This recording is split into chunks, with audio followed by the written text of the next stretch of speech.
हर इंसान की पर्सनालिटी का एक साइड होता है जो दिखता है और एक साइड होता है जो नहीं दिखता। तो अगर एक फीमेल को बार बार जेलसी फील होती है तो कहने का मतलब है उसे ये समझना पड़ेगा लाइफ के किसी भी मोड़ पे, लाइफ की किसी भी सिचुएशन में, किसी भी उम्र में आपको अपना पर्पस पता चल सकता है। चेंजेस तो नेचर का पार्ट है, तो नेचर के चेंजेस एक्सेप्ट करते हो तो हमारे क्यों नहीं। तो एक्चुअली स्पिरिचुअलिटी का ये इंपॉर्टेंट एस्पेक्ट ये है कि फिट नहीं होना लोगों की एक्सपेक्टेशन में। हमें अपना सच्चाई से, प्यार से अपनी जिंदगी जीनी है जो खुद को समझती है, जो खुद से पावरफुल है। और सच बताऊं, आई एम श्योर आप इस बात को मानते हो, मैं इस बात को बहुत मानती हूँ, दैट वी फीमेल्स, है ना, तो इसीलिए हम सबसे प्योर सोल है। मतलब कोई कितना ही बोले कि ऐसा बनो वैसा बनो, हमें बनना ही नहीं है बॉस। मेरी जो ट्रू कॉलिंग है, मेरी जो इनर कॉलिंग है, मुझे वही करना है। मुझे अपनी क्रिएटिविटी पे काम करना है as a soul.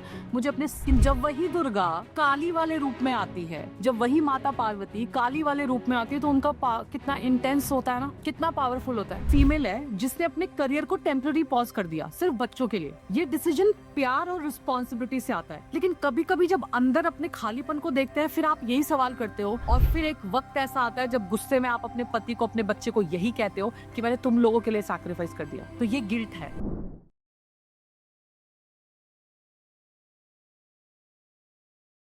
is we will understand the female psychology and why it's important, because जब हमें पता होगा कि अच्छा ऐसे करती है तो हम थोड़े से अवेयर हो जाएंगे। रीजन फॉर एग्जाम्पल, आप में से कितने लोगों ने मुझे बात करते हुए सुना है on one of my favourite book, men are from Mars and women are from Venus, है ना, सुना है ना। वो बुक में बार बार क्या बोलती हूँ कि वो बुक क्या बोलती है, वो बुक ये कहती है कि मेन एंड विमेन अलग नहीं है, उनकी सिर्फ वायरिंग अलग है यहाँ की, बस। अगर ये छोटी सी बात समझ में आ जाए तो बहुत सारे कलेश रुक सकते हैं, बहुत सारे डिस्प्यूट्स रुक सकते हैं। लेकिन जब आप अपने आप के साथ बैठते हैं, जब आप अपने साथ वक्त बिताते हैं और जब आप सोचते हैं कि क्या गलत गया, कहाँ गलती हुई, कहाँ चीजें ठीक हो सकती, इनर वर्ल्ड की जो बातें हैं ना, ठीक है, अपने दबाए हुए इमोशंस, अपने दबाए हुए फियर्स, अपने लिमिटेड बिलीफ, समझो ना उसको। तो एक फीमेल की रियल पावर क्या होती है, वो कैसे एक्टिवेट कर सकती है, ये इंपॉर्टेंट है। पहली चीज जो हमें समझनी है कि why women need to know themselves. हमें खुद को समझने की जरूरत क्या है। अगर हम ऑनेस्टली से सोसाइटी को ऑब्जर्व करेंगे तो एक चीज बड़ा नोटिस करना, बचपन से ना लड़कियों को क्या सिखाया जाता है, दूसरों का ख्याल रखो, पोलाइट रहो,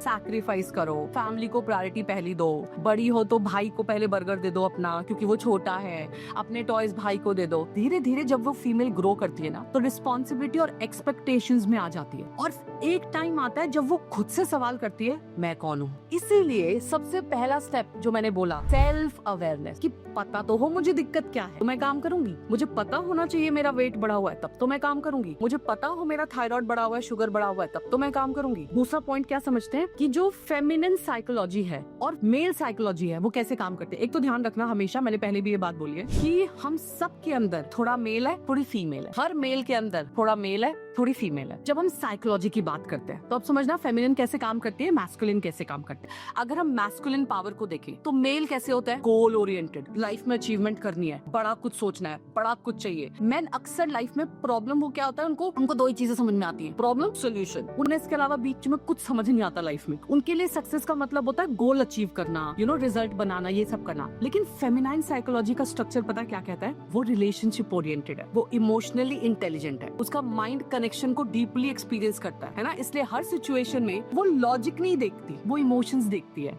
वो इंट्यूशंस देखती है, उनका कॉम्बिनेशन देखती है। तो एक्चुअली जो विमेन साइकोलॉजी है उसका इंट्यूशन बहुत स्ट्रांग होता है, तो ज्यादा लॉजिक पे नहीं चलती, वो बहुत ज्यादा इंट्यूशन पे चलती है। और आप देखना फीमेल्स के इंट्यूशंस मैक्सिमम सही होते। नेक्स्ट इसका स्टेज समझो। नेक्स्ट स्टेज क्या है कि वो कौन सी स्टेज होती है जब लाइफ में हमारे अंदर की आवाज आती है और हम उससे अपने आप को मोल्ड कर लेते हैं। ठीक है, एक फीमेल की लाइफ को ध्यान से ऑब्जर्व करोगे तो क्या पता चलेगा कि उसकी जर्नी ना कुछ एज के साथ चेंज नहीं होती, बल्कि साइकोलॉजिकली और इमोशनल स्टेज के साथ भी चेंज होती है। जैसे जब वो बचपन में होती है तो क्यूरियोसिटी, है ना, इनोसेंस, सपने, सब चीजों से भरी हुई। लेकिन जैसे जैसे लाइफ आगे बढ़ती है तो रिस्पॉन्सिबिलिटी, एक्सपेक्टेशंस उसको शेप चेंज करने लगती है। पहला स्टेज होता है इनोसेंस का और सपने देखने का। तो बचपन और टीनेज के जो साल होते हैं ना, वो एक फीमेल के सारे सपने होते हैं।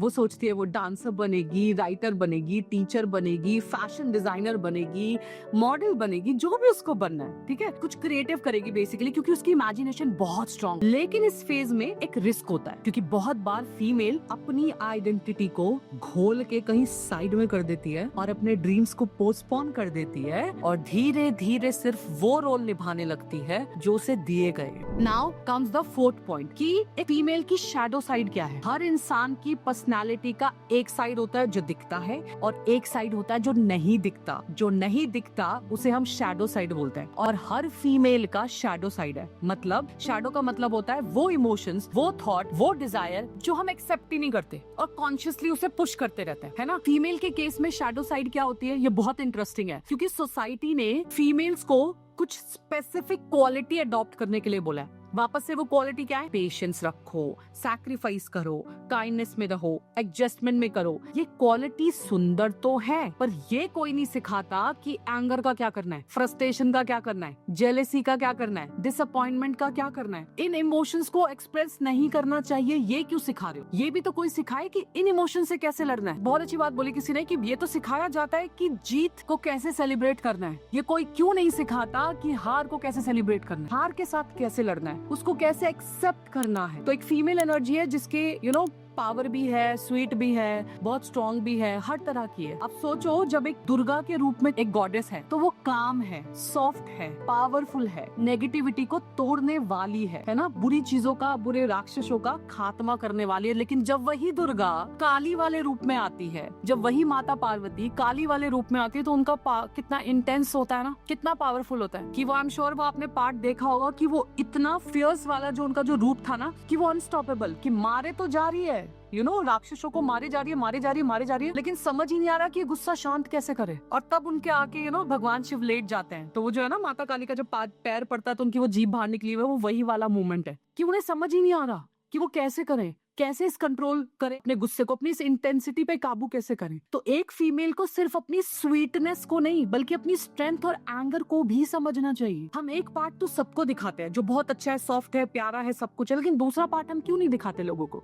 वो भी तो उतना ही जरूरी है। वो इमोशंस को मारना क्यों सीख लिया, और वही इमोशन थोड़े टाइम बाद हमारी शैडो बन जाते हैं। तो इमोशन को इग्नोर करना, खत्म करना नहीं होता, वो उससे और पावरफुल हो जाते हैं इमोशंस। तो विमेन की जो शैडो साइड है ना, जो कॉमन इमोशंस होते हैं, वो क्या है, अपने गुस्से को दबाना, अपनी जेलसी, अपना गिल्ट, अपना रिसेंटमेंट, अपना self doubt. And believe you me, अगर इन सब पे हम बचपन से काम करना शुरू कर दे या कोई सिखाना शुरू कर दे, तो बड़े होने तक हमें इतनी दिक्कत आएगी नहीं कि इन इमोशंस को हैंडल कैसे करते हैं। तो एग्जाम्पल के लिए इमेजिन करिए एक फीमेल है जिसने अपने करियर को टेम्पररी पॉज कर दिया सिर्फ बच्चों के लिए। ये डिसीजन प्यार और रिस्पॉन्सिबिलिटी से आता है, लेकिन कभी कभी जब अंदर अपने खालीपन को देखते हैं, फिर आप यही सवाल करते हो, और फिर एक वक्त ऐसा आता है जब गुस्से में आप अपने पति को, अपने बच्चे को यही कहते हो कि मैंने तुम लोगों के लिए सैक्रिफाइस कर दिया। तो ये गिल्ट है, ये आपका शैडो बन जाता है और आपको पता भी नहीं चलता कितने टाइम तक आपका शैडो बन गया है। लेकिन साइकोलॉजी में एक बहुत इंपॉर्टेंट प्रिंसिपल है जो ये कहता है कि हीलिंग तब स्टार्ट होती है जब अवेयरनेस आती है। तो अब जब मुझे पता चल गया कि ये इमोशंस मेरी शैडो बन चुके हैं और ये कहीं छोड़ नहीं रहे बाबा, और इनका कोई इलाज नहीं है, इनका कोई लाल धागा नहीं है, इनका कोई काला धागा नहीं है, इनके लिए कोई दिया नहीं जलाना, इनके लिए कोई दान पुण्य नहीं करना, इनके लिए कुछ नहीं करना। काश अगर ऐसा होता तो शायद हम अपने इमोशन से लड़ना सीख जाते हैं, काम करना सीख जाते हैं, है ना। जेके रॉलिंग का नाम सुना होगा, जिन्होंने हैरी पॉटर लिखी है। कितने रिजेक्शन भाई साहब, पैसे नहीं है, डिप्रेशन में है, सिंगल मदर है, और कोई उनकी किताब छापने को नहीं है। लेकिन जब छपी तो आज दुनिया जानती है, उसके इतने वॉल्यूम्स बन गए, इतने सारे पार्ट बन गए हैरी पॉटर के। तो ये ट्रांसफॉर्मेशन जर्नी है। तो शैडो हमें ये बताता है कि हमारे अंदर कौन सा पार्ट है जो अटेंशन मांग रहा है। जैसे जब हम बॉडी में होते हैं तो कभी मसल पेन करती है, ये पेन करता है, वो पेन करता है, तो हमें पता होता है कि भाई ये अटेंशन मांग रहा है, ये अटेंशन ले जा रहा है, मतलब मैं दिन में कुछ भी कर रही हूँ, मेरा शोल्डर अटेंशन ले जा रहा है, इसका मतलब इस पे काम करने की जरूरत है। तो अगर एक फीमेल को बार बार जेलसी फील होती है, तो कहने का मतलब है उसे ये समझना पड़ेगा कि उसका कोई तो सपना है जो अधूरा रहे। ये इंपॉर्टेंट है। अगर उसे बार बार गुस्सा आता है तो शायद कोई तो बाउंड्री है जो क्रॉस हुई है, जो नहीं होनी चाहिए। या तो टीन एज में, या बचपन में, या करियर में, या फैमिली में किसी ने तो बाउंड्री क्रॉस करी है जो नहीं करनी चाहिए थी, इसलिए उसे बार बार गुस्सा आता है। तो अपने शैडो को एक्सेप्ट कर लेना मतलब इमोशनल मैच्योरिटी आ जाना।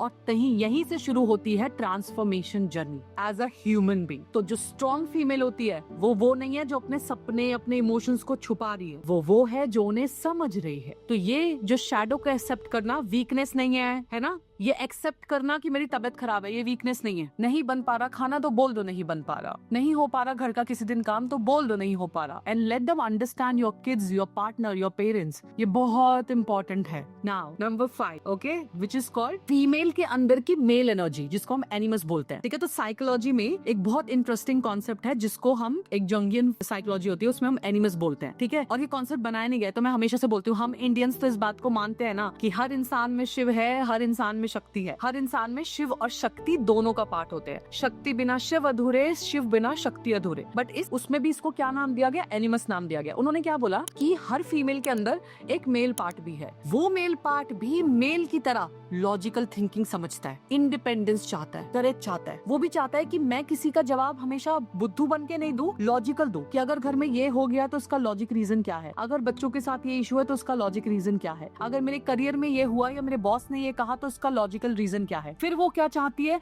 वो इंडिपेंडेंस चाहती है। क्यों इंडिपेंडेंस चाहती है? क्योंकि उसे दिखता है कि एक इंसान है, बाहर जा सकता है, नौकरी कर सकता है, कमा सकता है, और जो कमाता है उसके पास पैसे होते हैं, जिसके पास पैसे होते हैं वो लाइफ में उसके डिसीजंस की वैल्यू होती है। तो वो इंडिपेंडेंस चाहती है। फिर वो करेज चाहती है, करेज कुछ भी बोलने की, कि ऐसा ना हो कि घर परिवार में रिश्तेदार आए और आपको सिर्फ बोल दिया गया जाओ जाके चाय बना के लाओ। एक बहुत इंपॉर्टेंट डिस्कशन पे डिस्कशन चल रही है, डिसीजन इंपॉर्टेंट है, बट वो इंपॉर्टेंस देने की बजाय आपको चुप करा दिया जाता है। वो बोलने की करेज चाहिए हमें। तो हम फेमिनिन को अगर देखें तो वो क्या रिप्रेजेंट करती हैं, कंपैशन रिप्रेजेंट करती है, इंट्यूशन रिप्रेजेंट करती है, जैसा कि मैंने पहले कहा। ठीक है, इमोशनल इंटेलिजेंस करती है, नर्चरिंग करती है। लेकिन इस क्वालिटी के साथ साथ अगर डिसीजन मेकिंग आ जाए, कॉन्फिडेंस आ जाए, तो उनकी एनर्जी बैलेंस होके क्या कर सकती है। तो इसका हेल्दी फॉर्म क्या है, एनिमस का हेल्दी फॉर्म क्या होता है, स्ट्रॉन्ग डिसीजन लेने में हेल्प करता है, बाउंड्री सेट करने में हेल्प करता है, लीडरशिप डेवलप करने में हेल्प करता है, इंडिपेंडेंस बिल्ड करने में हेल्प करता है ना। तो ऐसी आपको बहुत फीमेल्स मिल जाएंगी जिनके एग्जाम्पल आपको बहुत स्ट्रॉन्ग फीमेल के रूप में मिल जाएंगे। ठीक है, चाहे वो one of the lady called Kiran Bedi हो, ठीक है, कल्पना चावला मैंने बोली दिया, एक अरुणिमा करके है ना, जिन्होंने एवरेस्ट चढ़ा था, जिन्हें ट्रेन में लड़कों ने मारा और ट्रेन से बाहर फेंक दिया था। बहुत एग्जाम्पल मिल जाएंगे आप। तो ये बहुत जरूरी है। तो इसलिए ये समझना कि हम कैसे, क्या है, हम क्या डेवलप कर सकते हैं, क्या कर सकते हैं, वो बहुत जरूरी है। तो हमारी जो एनर्जी है ना, ये पॉजिटिव एग्जाम्पल है हमारे लिए, जो हमारी इनर स्ट्रेंथ को स्ट्रॉन्ग करती है। ये बहुत बहुत बहुत इंपॉर्टेंट है।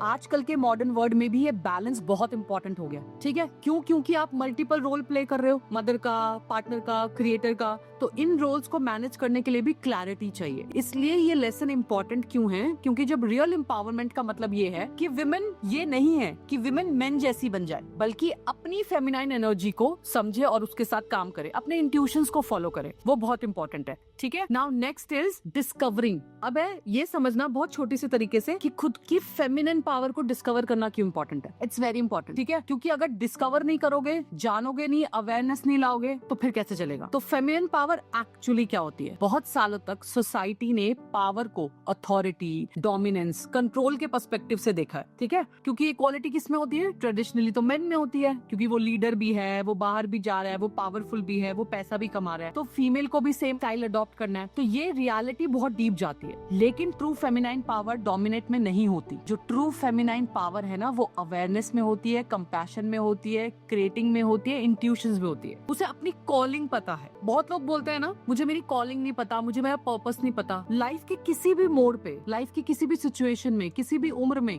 आपको अपना पर्पस पता चल सकता है। तो आज भी आप सोचोगे ना, मेरा पर्पस क्या है लाइफ का, कुछ भी हो सकता है। छोटे बच्चों को पढ़ाना आपका पर्पस हो सकता है, जो अंडर प्रिविलेज बच्चे हैं उनके लिए कुछ करना आपका पर्पस हो सकता है, फीमेल्स के लिए कुछ करना आपका पर्पस हो सकता है, डॉग्स के लिए कुछ करना या एनिमल्स के लिए कुछ करना आपका पर्पस हो सकता है। आपका पर्पस कुछ भी हो सकता है। पर्पस जरूरी है हमेशा corporate world, trophies and hying on the stage, नहीं जरूरत है। तो इमोशनल इंटेलिजेंस को अगर स्ट्रॉन्ग करके आप अपने रोल समझ जाते हो, अपनी लीडरशिप समझ जाते हो, अपनी क्वालिटी समझ जाते हो, क्योंकि आपकी हिडन पावर क्या है? क्रिएशन। सोचो दुनिया में पैदा करके एक बच्चा ला सकते हो तो क्या नहीं कर सकते हो? बहुत सिंपल है। आसान है क्या? जो बोलते हैं आसान है उन्हें बोलो करके दिखाओ, मजा आ जाएगा। बहुत चाल बदल जाएगी, बैठना बदल जाएगा, उठना बदल जाएगा। तो जो फीमेल क्रिएट करना जान रही है, सोचो ना कि वो क्या कर सकती है और क्या नहीं कर जाएगी बॉस। लेकिन हम अपनी ही दुविधाओं में फंसे हुए हैं, तो हमें समझ नहीं आ रहा कि वो है। और क्रिएशन का मतलब बाय द वे, ये एक वन पार्ट हुआ कि क्रिएशन का मतलब है मदरहुड, लेकिन क्रिएशन का मतलब सिर्फ मदरहुड तक सीमित नहीं है। क्रिएशन का मतलब है, अगेन मैंने कहा ना, सिर्फ बच्चा पैदा करना नहीं है, ठीक है। क्रिएशन का मतलब क्या है? नर्चर करना या लोगों को सोसाइटी बनाना नहीं है सिर्फ। क्रिएशन का मतलब है आइडिया क्रिएट करना, कम्युनिटी बिल्ड करना, आर्ट क्रिएट करना, बिजनेस बनाना और लोगों को हेल्प करना, मूवमेंट क्रिएट करना। It can be anything. और आप में से आई एम श्योर बहुत लोगों के ग्रुप्स होंगे, आप बहुत लोग सोसाइटी के लिए कुछ कर रहे होंगे। ये है असली क्रिएशन, ठीक है। वो तो है, वो सोचो ना, इतना बड़ा जीत लिया हमने तो कुछ भी कर लिया। तो ये सारे जो एग्जांपल्स है ना, ये कॉमन मैसेज क्या देते हैं कि जो रियल फेमिनिन पावर है वो लाउड नहीं है, इम्पैक्टफुल है। वो लोगों को कंट्रोल नहीं करती, वो लोगों को इंस्पायर करती है। और जब एक फीमेल कॉन्शियसली एम्ब्रेस करती है ना, तो फिर कंपटीशन, कंपैरिजन, इन सबसे वो बहुत ऊपर उठ जाती है, क्योंकि उसे लाइफ में कंट्रीब्यूट करना है ना। वो उसके लिए बहुत बहुत इंपॉर्टेंट होता है। सेंसिटिविटी को वीकनेस समझना छोड़ देती है कि ओ मैं तो वीक हूँ, मैं ये नहीं कर सकती, मैं वो नहीं कर सकती, नहीं। और इसी के साथ अगला जो पॉइंट है वो है कि एक फीमेल जो है वो स्पिरिचुअली भी, उसके बहुत सारे डायमेंशंस होते हैं, ठीक है। अगर हम उसको स्पिरिचुअली देखें तो जो हमारी एनर्जी है उसमें क्रिएशन भी है, उसमें इंट्यूशन भी है, उसमें स्पिरिचुअलिटी भी है। हर जगह एक क्या कॉमन बात बोली जाती है कि फीमेल सिर्फ बायोलॉजिकली नहीं, नेचुरली भी बहुत स्ट्रांग होती है। इतनी लेयर्स है ना हमारे अंदर। वो तो जब बच्चा पैदा हुआ तब मुझे समझ में आया कि इतनी लेयर्स कटती भी हैं, ठीक है। उससे पहले तो पता ही नहीं था। इतनी लेयर्स है ना हमारे अंदर। इमोशंस की भी लेयर्स, रिस्पॉन्सिबिलिटीज की भी लेयर है, हैप्पीनेस की भी लेयर है, सैडनेस की भी लेयर है। उन लेयर्स को धीरे धीरे हटाना और अपनी स्ट्रेंथ में वापस आना है, जो हम डीपली फील करते हैं। तो कैपेसिटी हमें बहुत है। तो हम जब इस कैपेसिटी को जब हम यूज करेंगे तो हम किसी भी तरीके से स्पिरिचुअल प्रैक्टिस कर सकते हैं। स्पिरिचुअल प्रैक्टिस कैसे? नंबर 1, हम मेडिटेशन कर सकते हैं। सेकंड स्पिरिचुअल प्रैक्टिस क्या हो सकती है? आपका जर्नलिंग हो सकती है, जब हम लिखते हैं। जब हमारे पास कोई ऐसा इंसान नहीं है जिसे हम खुल के अपनी बात बोल सके, तब हम लिख कर करते हैं। जब हमें पता है कोई यूनिवर्स है, कोई सुप्रीम पावर है, डायरेक्ट कनेक्शन पता नहीं कितना हो पाएगा, बट वो लिखना आपका डायरेक्ट कनेक्शन है, ठीक है। तो आपको जर्नलिंग बहुत ज्यादा करनी है। थर्ड स्पिरिचुअल प्रैक्टिस क्या हो सकती है? आप योगा कर सकते हो, ठीक है। योगा से आप सिर्फ फिजिकली फिट नहीं होते, आप मेंटली बहुत अलाइंड होते हो। आप मेंटली बहुत स्पिरिचुअली, मेंटली, फिजिकली इवॉल्व होते हो। वो बहुत जरूरी है। And most important part of this spiritual journey, जो मेरी फेवरेट है, जो मैं सबको बोलती हूँ, सिट इन साइलेंस। ये बहुत क्रिएटिव एक्सप्रेशन है। मैं बोल रही हूँ, बिलीव यू मी, आप 10 मिनट अपने साथ बिता लो and then you will see कि अरे ये मैं हूँ। मुझे तो याद ही नहीं था कि मुझे ये खाना भी अच्छा लगता है, क्योंकि पता नहीं क्यों आज भी खाना तो बच्चों की पसंद का ही बन रहा है, पार्टनर के पसंद का ही बन रहा है, इन लॉज के पसंद का ही बन रहा है। मुझे क्या अच्छा लगता है ये क्यों नहीं बन रहा। हम भूल गए हैं मेरी फेवरेट डिश कौन सी है। हम भूल गए कि कोई फेवरेट डिश थी जो आपको बनानी बहुत अच्छे से आती थी। तो कहीं ना कहीं हम भूल गए हैं। वो भूल क्यों गए? That is very important. तो जब आप खुद के साथ साइलेंटली बैठते हो, इट्स वेरी इंपॉर्टेंट। तो जब ये आप अपने साथ बैठते हो ना, तब आपको याद आता है, अरे बाप रे, मतलब ये भी था मेरे अंदर, ये भी था, ये भी था, ये भी था, ये भी था। Silence is the best creative expression, सबसे बेस्ट है। वो बहुत बहुत बहुत इंपॉर्टेंट है, इसलिए करना जरूरी है। इससे आपको क्लैरिटी मिलती है, इससे आपको स्ट्रांग होते हैं। अगर आप नेचर को ऑब्जर्व करोगे तो नोटिस करोगे कि लाइफ साइकिल भी फेमिनिन एनर्जी से कनेक्टेड होती है। नेचर का रिदम क्या है? सीजन बदलता है, ग्रोथ बदलती है, नया नेचर आता है, नई फॉलेज आती है, नए फूल आते हैं, नए प्लांट आते हैं, ठीक है। सब कुछ नया आता है। ये सब क्रिएशन का पैटर्न है। सिमिलरली विमेन की साइकोलॉजी का भी एक रिदमिक अलाइनमेंट होता है ना। तो जिसे लोग चेंजेस बोल रहे हैं, तो उन्हें ये समझने की जरूरत है कि हमारे अंदर चेंजेस ऐसे ही नहीं आते बॉस। चेंजेस तो नेचर का पार्ट है। तो नेचर के चेंजेस एक्सेप्ट करते हो तो हमारे क्यों नहीं? तो एक्चुअली स्पिरिचुअलिटी का ये इंपॉर्टेंट एस्पेक्ट ये है कि इनर अथॉरिटी डेवलप करने में हेल्प करता है। बहुत बार फीमेल ना एक्सटर्नल वैलिडेशन पर डिपेंड करती है। लोग क्या कहेंगे, सोसाइटी क्या बोलेगी, बच्चे क्या सोचेंगे, पति क्या सोचेगा, इसके चक्कर में अंदर का शिफ्ट रह जाता है। तो हमें वो अंदर का शिफ्ट समझना है, ठीक है। जो हमारी स्पिरिचुअल डायमेंशंस है उसको एक्सप्लोर करना है। चाहे वो हमें गाने सुनने अच्छा लगता हो, मेडिटेशन करना अच्छा लगता हो, जर्नलिंग करना अच्छा लगता हो, खुद को एक्सप्रेस करना। चाहे अगर आपको डांस करने का एक्सप्रेशन है, आप करना चाहते हो तो करो ना, फिर कहाँ देर हुई है। आप में से कितने लोगों को अपना खुद का बेकरी खोलना था? आप में से कितने लोगों को खुद फैशन डिजाइनर बनना था? था या खुद का बुटीक चलाना था, आपको सैलून खोलना था, आपको ब्यूटी प्रोडक्ट्स लॉन्च करने थे, आपको डांस सीखना था, आपको गाना सीखना था, आपको गिटार बजाना था, कितना कुछ करना था। आज भी बहुत सारे होंगे सपने बाय द वे जो शायद वक्त के साथ चेंज हो गए, बट है तो आज भी। यूट्यूब चैनल खोलना है, फिटनेस कोच बनना है, अपना खुद का इंस्टाग्राम पेज बनाना है, अपने छोटे से स्टार्टअप को बड़ा करना है या स्टार्टअप शुरू करना है। स्टार्टअप कैन बी कपड़ों का स्टार्टअप, कैन बी ज्वेलरी का स्टार्टअप, घड़ियों का स्टार्टअप, इयररिंग्स का स्टार्टअप, कुछ भी, anything. You getting my point? तो एक्सपायरी डेट कहाँ हुई है इसकी? एक्सपायरी तो हुई नहीं। इसीलिए last point is becoming a individual women. Knowing women का लास्ट और सबसे इंपॉर्टेंट पार्ट क्या है? Becoming an individual. आपका जो आइडेंटिटी है वो सिर्फ आपके रोल से पहचानी नहीं जानी चाहिए कि आप ये हो, ये हो, ये हो, ये हो। आपका खुद का वो क्या है आइडेंटिटी, वो बहुत इंपॉर्टेंट है।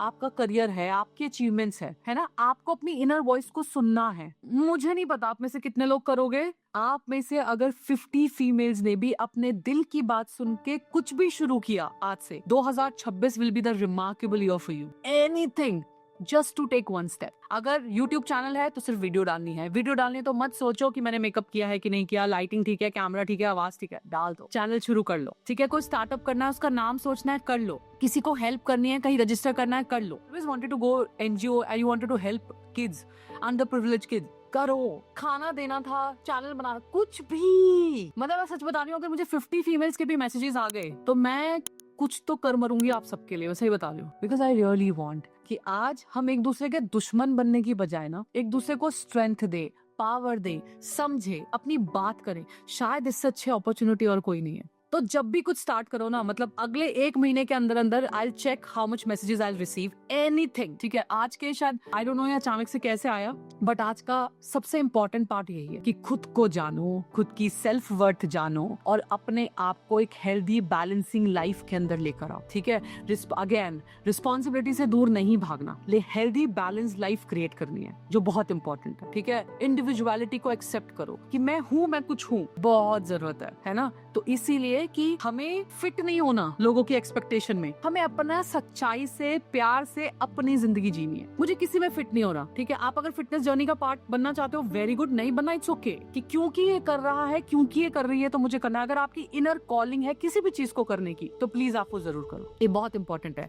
जो ब्यूटीफुल चीज एक्सप्लोर की है, ठीक है, वो यही है कि फीमेल की साइकोलॉजी क्या होती है, उसकी शैडो क्या होती है, उसकी स्पिरिचुअल डेप्थ क्या होती है। लेकिन सिंपल सी भाषा में अगर मैं इसको समराइज करूं तो सबसे पावरफुल फीमेल वो है जो खुद को समझती है, जो खुद से पावरफुल है। और सच बताऊं, आई एम श्योर आप इस बात को मानते हो, मैं इस बात को बहुत मानती हूँ, that we females and you female, like we all are females connected on this call, we all are God's child and we are the purest soul on this planet earth. क्यों पता है? क्योंकि हम में ही शिव है, हम में ही शक्ति है, और जिस शक्ति का पार्ट शिव हो सकते हैं वो तो फिर गदर मचा दे जिंदगी में, वो क्या नहीं कर ले फिर, है ना? तो इसीलिए हम सबसे प्योर सोल है। मतलब कोई कितना ही बोले कि ऐसा बनो वैसा बनो, हमें बनना ही नहीं है बॉस। मेरी जो ट्रू कॉलिंग है, मेरी जो इनर कॉलिंग है, मुझे वही करना है। मुझे अपनी क्रिएटिविटी पे काम करना है एज अ सोल, मुझे अपने पर्पस पे काम करना है, मुझे अपने सपनों पे काम करना है। ठीक है, मैं अपनी लाइफ में एक्स्ट्राऑर्डिनरी बनना चाहती हूँ। ऑर्डिनरी और एक्स्ट्राऑर्डिनरी में क्या एक्स्ट्रा है? एक्स्ट्रा, वो थोड़ा सा एक्स्ट्रा का तड़का। मैगी सिंपल भी बन सकती है, आपको नहीं खानी जब तक कि टमाटर प्याज का तड़का ना लगे। एक्स्ट्रा, वो एक्स्ट्रा करना है, और वो ट्रांसफॉर्मेशन से आएगा। उसके लिए वक्त निकालना पड़ेगा, चाहे वो योगा हो, मेडिटेशन हो, जर्नलिंग हो, खुद के साथ वक्त बिताना हो, या खुद के साथ चाय पीना हो। और आज के बाद खुद से अकेले में बैठ के ये सवाल कभी नहीं करना कि मैं कौन हूँ, और अगर करना पड़े तो करना, लेकिन फिर मैं कौन हूं को जानने की कोशिश करना, उसको ढूंढने की कोशिश करना, और जिस दिन मिल जाए तो उसे गले लगाने की कोशिश जरूर करना। मैं बहुत इंपॉर्टेंट हूँ, ठीक है, क्योंकि मैं अपनी लाइफ बहुत कॉन्शियसली क्रिएट कर रही हूँ। ये करेज चाहिए। वापस से सेंसिटिव बहुत है हम, आई नो, बट सेंसिटिव होना वीकनेस होने की निशानी नहीं है। तो अपने इंट्यूशंस को इग्नोर मत करो, अपने सपनों को पोस्टपोन मत करो, क्योंकि यही आपकी पावर है ना? ये बहुत बहुत बहुत इंपॉर्टेंट है। ठीक है, थोड़ी सी लाइफ अगर और ब्यूटीफुल चाहिए ना, तो ये करना। आप में से कितने लोगों ने मूवी देखी है कॉल्ड $1 मिलियन बेबी? शॉर्ट में बताती हूँ, ठीक है, बहुत प्यारी कहानी है। $1 मिलियन बेबी में क्या होता है? बेसिकली एक मूवी है जिसमें एक लड़की होती है मैगी नाम की, और वो शायद 40 साल की ऑलमोस्ट उसकी उम्र हो गई है। उसको अचानक से याद आता है कि उसका तो सपना था बॉक्सिंग सीखना, और ये सपना कैसे पीछे रह गया पता नहीं। तो वो बेस्ट उसमें जाती है, इंस्टीट्यूट में जाती है, कोचिंग में जाती है, जहाँ पे बॉक्सिंग सिखाई जाती है, और वहाँ के एक वर्ल्ड फेमस बेस्ट कोच होता है जो बॉक्सिंग सिखाते हैं। अब वो जाके उनके पास बोलती है कि मैं बॉक्सिंग सीखना चाहती हूँ। कोच ये बोलता है आई डोंट ट्रेन गर्ल्स, मैं लड़कियों को नहीं सिखाता, और ये बोल के वो उसको साइड कर देता है। मैगी मानती नहीं है।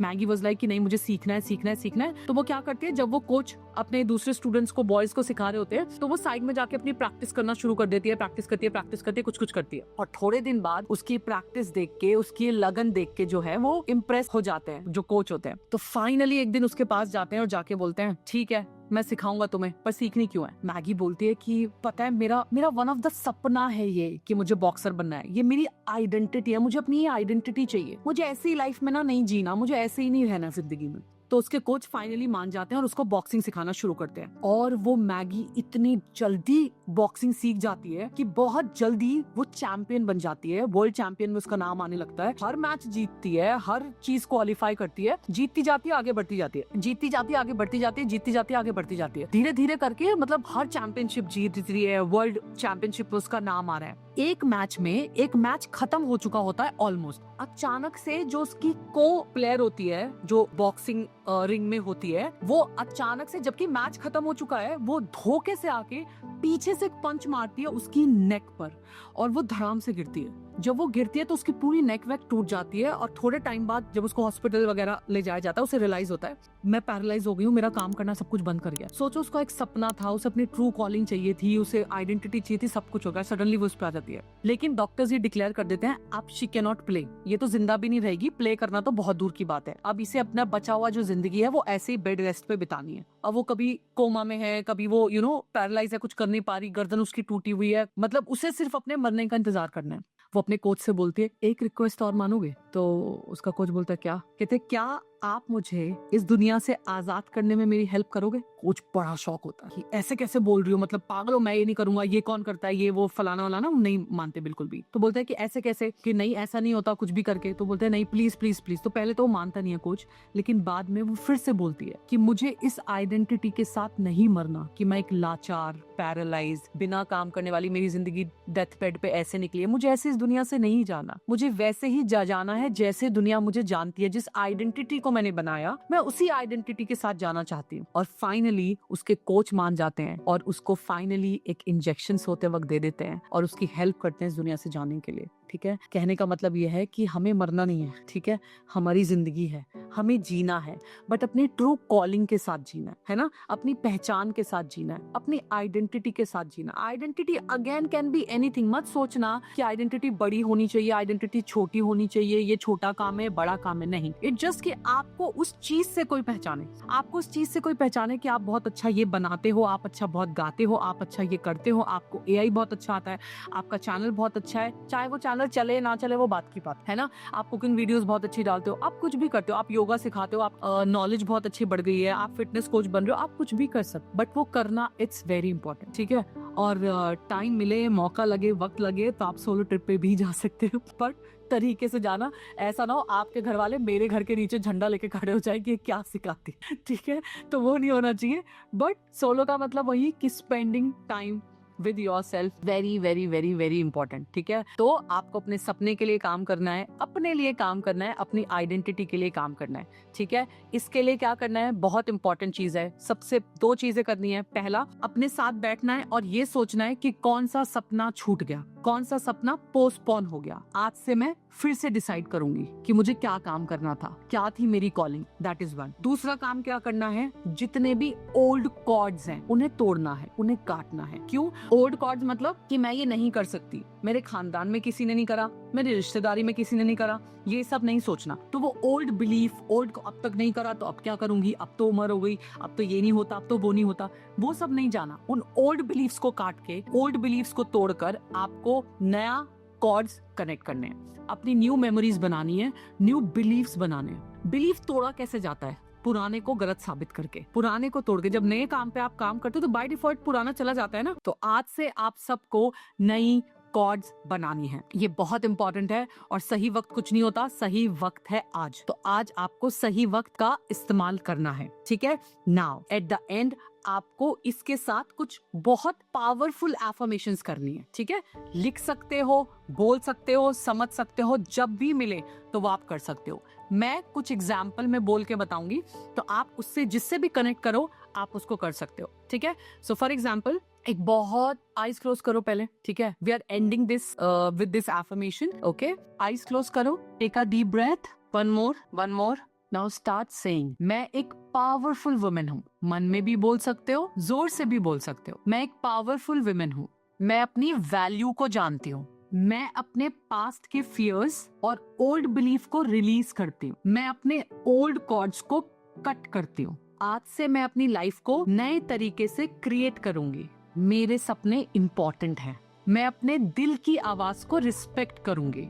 मैं अपनी आइडेंटिटी को ऑनर करती हूँ और मैं अपने सपनों के लिए एक्शन लेने के लिए रेडी हूँ। एंड लास्ट में, the best version of my life starts today. Now take a deep breath, एक बार और। Now open your eyes. Thank you so much. Thank you for listening me.